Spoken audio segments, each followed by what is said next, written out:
Bapak Ba pergi ke restoran yang berbeda setiap hari. Dia hanya memesan satu porsi pangsit. Ini sudah menjadi restoran ke-80 yang dia kunjungi. Namun, dia melakukan ini bukan karena suka makan pangsit, melainkan untuk mencari pembunuh yang mengurungnya selama 20 tahun.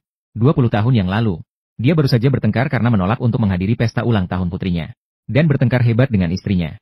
Dan bagi dia, cara terbaik untuk mengatasi masalah adalah dengan minum alkohol. Di bawah pengaruh alkohol, dia mengalami pertemuan tak terduga dengan seorang wanita cantik di tengah hujan. Dan ketika dia terbangun, dia menemukan bahwa kamar hotel ini cukup aneh. Tidak hanya ada lukisan di balik tirai, tetapi pintunya juga terkunci rapat. Tidak peduli seberapa keras dia mengetuk dan berteriak, tidak ada yang menjawab. Dia baru menyadari bahwa dia mungkin telah diculik. Dan pada saat itu, tiba-tiba muncul asap di dalam kamar. Dia langsung pingsan. Segera setelah itu, seseorang masuk ke dalam kamarnya, mengambil rambut dan sidik jarinya. Dan dia sama sekali tidak menyadari. Sampai dia melihat di televisi berita tentang istrinya yang dibunuh. Dia terlihat sangat terkejut, karena semua bukti yang bisa ditemukan di lokasi, semua mengarah padanya. Dan putrinya yang berusia tahun, juga terpaksa dikirim ke keluarga asuh. Dia langsung hancur. Jelas-jelas tahu bahwa dia dijebak, tapi tidak bisa berbuat apa-apa. Saat lukisan di dinding beralih dari malam ke siang. Saat itu akhirnya ada seseorang yang datang membawakan makanan. Tapi yang tidak bisa dia terima adalah makanan setiap hari selain kemasannya yang berbeda. Isinya ternyata semua adalah pangsit. Tapi dia hanya bisa menahan diri untuk memakannya. Karena hanya dengan hidup dia bisa berharap menemukan pembunuhnya. Dan di sini tikus menjadi satu-satunya temannya. Tapi pada hari itu dia menemukan temannya hilang. Sampai dia membuka tutupnya baru dia menyadari. Temannya ternyata dijadikan makan malam. Dia mencoba memecahkan cermin untuk meluapkan kemarahan di dalam hatinya. Namun ketika dia terbangun lagi, dia baru menyadari bahwa lukanya telah dibalut. Dan dia juga dicukur rambut dan jenggotnya. Dan dia akhirnya menyadari. Setiap gerak-geriknya diawasi setiap hari. Namun pria di balik pengawasan juga tidak akan membiarkannya mati dengan mudah. Dengan cara itu, dia menjalani 8 tahun dalam kebingungan. Ketika dia hampir menyerah untuk melawan, dia secara tidak sengaja melihat di televisi. Melihat putrinya yang sudah bertahun-tahun tidak dia temui. Dan adegan ini sepertinya membuatnya memiliki keinginan untuk hidup. Maka dia mulai berusaha untuk menulis surat kepada putrinya setiap hari. Berolahraga. Bahkan berhenti dari kebiasaan meminum alkohol.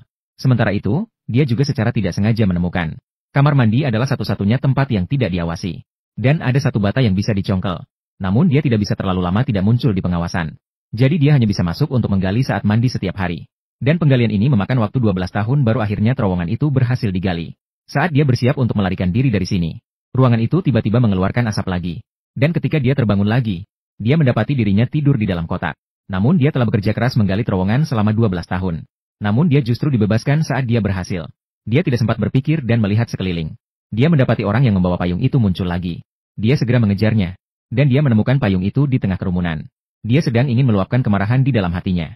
Seorang wanita yang mengaku sebagai perawat segera datang untuk menghentikannya. Dia baru menyadari bahwa dia sepertinya salah mengenali orang. Setelah kekacauan itu berakhir, wanita itu dengan antusias memberikan kartu namanya. Dia mengklaim bisa memberikan bantuan apapun untuknya. Dan dia hanya menerima kartu nama itu. Lalu segera berlari ke toko temannya untuk meminta bantuan. Dia yang muncul lagi setelah 20 tahun. Membuat temannya sangat terkejut. Dan pada saat itu, telepon tiba-tiba berdering. Orang misterius di ujung telepon itu tertawa tanpa ampun. Pengalaman dia di penjara. Dan memberitahunya bahwa selama dia menemukan alasan mengapa dia di penjara, dia bisa bertemu dengan putrinya. Setelah percakapan selesai, dia membuat daftar orang-orang yang mungkin telah dia sakiti. Dia mencatatnya dalam sebuah daftar. Kemudian dia mencari informasi secara online. Mengeluarkan orang-orang yang sudah meninggal. Dia baru menyadari. Ternyata orang-orang yang telah dia sakiti tidak terhitung jumlahnya. Dan keesokan paginya, temannya menemukan dia terjatuh di lantai.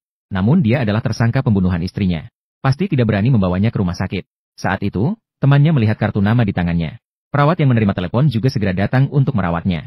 Dan wanita itu juga secara tak terduga menemukan dalam surat yang dia tulis. Mengetahui pengalaman masa lalunya. Maka wanita itu berencana untuk membantunya menyelidiki kebenaran. Bapak Ba tiba-tiba mendapatkan ide. Berencana untuk memulai penyelidikan dari dumpling yang dia makan selama 20 tahun. Karena selama dia menemukan toko ini, dia pasti bisa menemukan petunjuk. Jadi mereka mulai makan pangsit dari satu rumah ke rumah lainnya. Begitu makan, itu sudah seperti rumah. Dan di sini, dia akhirnya menemukan rasa pangsit yang familiar. Langkah selanjutnya adalah menunggu kesempatan. Dia duduk di restoran dengan tenang. Akhirnya dia menunggu munculnya sosok yang mencurigakan. Orang gemuk ini dengan terampil mengemas banyak pangsit. Jelas sekali bahwa orang gemuk ini adalah pelanggan tetap di sini. Jadi dia mengendarai sepeda bersama dan mengikutinya. Mengikuti orang gemuk itu, dia tiba di sebuah pabrik. Dengan mudah dia menyelesaikan anak buahnya menggunakan kungfu Cina. Dalam sekejap, dia sudah berada di depan bos hitam. Di bawah tekanan kata-kata dan tindakannya. Bos hitam mengaku bahwa dia juga hanya bekerja untuk uang. Dan kaset rekaman di dalam lemari juga membuktikan. Bos itu tidak berbohong. Ini menunjukkan bahwa dalam sebenarnya adalah orang lain. Ketika malam tiba, yang tidak disangka oleh Baga adalah bos yang sebenarnya justru datang dengan sukarela di hadapannya. Dan jelas mereka datang dengan persiapan. Tapi sebenarnya dia hanya ingin bertaruh dengannya. Asalkan dia mengucapkan jawaban untuk 2 pertanyaan. Jawab 2 pertanyaan saya. Siapa saya? Mengapa saya harus mengurungmu selama 20 tahun? Jika kamu bisa dalam 46 jam ke depan memberikan jawaban untuk 2 pertanyaan ini, kamu akan menang. Dan asalkan menjawab dengan benar, dia bisa membebaskan diri dari tuduhan membunuh istrinya. Dia tidak punya pilihan selain setuju.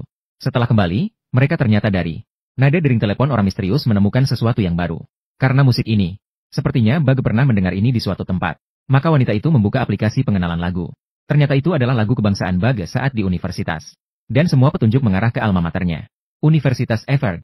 Maka di bawah perlindungan wanita itu, dia diam-diam menyusup ke rumah kepala sekolah. Ternyata dia benar-benar menemukan sebuah foto yang familiar namun asing. Dan wanita itu juga mengetahui dalam percakapan kepala sekolah. Di ruang arsip sekolah terdapat data semua orang. Jadi mereka berencana kembali ke hotel dan bertindak malam ini. Sudah dekat dengan kebenaran. Hubungan keduanya juga cepat berkembang di hotel. Dan mereka tidak menyangka segala sesuatu yang terjadi saat ini. Semua berada di bawah pengawasan orang misterius. Malam itu mereka menyelinap ke ruang arsip sekolah. Melalui foto-foto, mereka menemukan arsip orang misterius dan kakaknya. Dan saat dia melihat foto kakak orang misterius itu, dia juga akhirnya ingat semua yang pernah terjadi.